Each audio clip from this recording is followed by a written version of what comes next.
এখন প্রদীপটা দেখানোর নিয়ম, দামোদর ভগবান মানে কৃষ্ণ ভগবানের চরণে কবার, এগুলো মনে রাখবেন।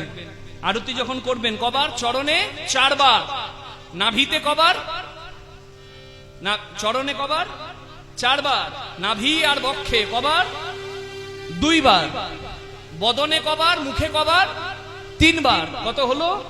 4 আর 2 6 আর 3 9, আর সারা অঙ্গে এই চরণ নাভি আর বদন হয়ে গেলে সারা অঙ্গে 7 বার, 9 আর 7 16 বার। 16 বার প্রদীপটা দেখিয়ে ভগবানকে বলবেন হরি বল। তারপরে তুলসী মন্দিরে প্রদীপটা দেখাবেন, ভগবানের মন্দিরে দেখাবেন। প্রদীপের আলো সবাই গ্রহণ করবেন, বাড়িতে সবার দেবেন মাথার উপর, যেন সবার কল্যাণ হয়। দামোদর ভগবান সবার কল্যাণ করুক।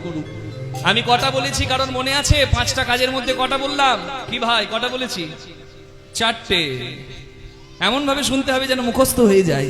আজ আমি কীর্তন করছি, কালকে তুমিও দাঁড়িয়ে যেন কীর্তন করতে পারো। কি ভাই? তাহলে সকালে জেগে মঙ্গল আরতি, হরিস্মরণ, 2 নম্বর হচ্ছে স্নান, প্রাতঃ স্নান, 3 নম্বর হচ্ছে তুলসী সেবা, 4 নম্বর হচ্ছে দীপদান, আর 5 নম্বর খুব উল্লেখযোগ্য যেটা আমরা বাদ দিয়ে দিই, একাদশী ব্রত সবাই করছি কিন্তু একটু প্রসাদ পাওয়াচ্ছি না বৈষ্ণব ব্রাহ্মণকে। যারা অভাবী তাদেরকে কিছু দান করছি না। জল দিতে হবে, ছাতা দিতে হবে, জুতা দিতে হবে।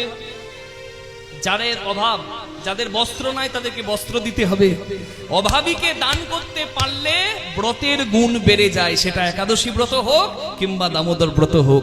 ব্রত উদযাপনম, এটা হচ্ছে মূল কথা। ব্রত উদযাপন মানে যেদিন একাদশী ব্রত শেষ হচ্ছে সেই উপলক্ষে উৎসব করুন, প্রসাদ দিন, ব্রাহ্মণ বৈষ্ণব ভক্ত সেবা করান, যারা অভাবী তাদেরকে দান করুন, আপনার ব্রত সফল হবে। নিতাই গৌর প্রেমানন্দে হরি হরি হরি বল।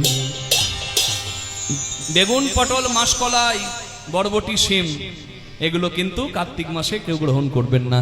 সবগুলোই বলা হয়ে গেল। আপনারা সবাই কার্তিক মাসে নিষ্ঠাভাবে ভগবানকে প্রদীপ দান করুন, তুলসী সেবা করুন। আপনাদের সকলের কল্যাণ হোক কৃষ্ণ কৃপায়, এইটুকু প্রার্থনা আমি গোবিন্দের চরণে জানাই।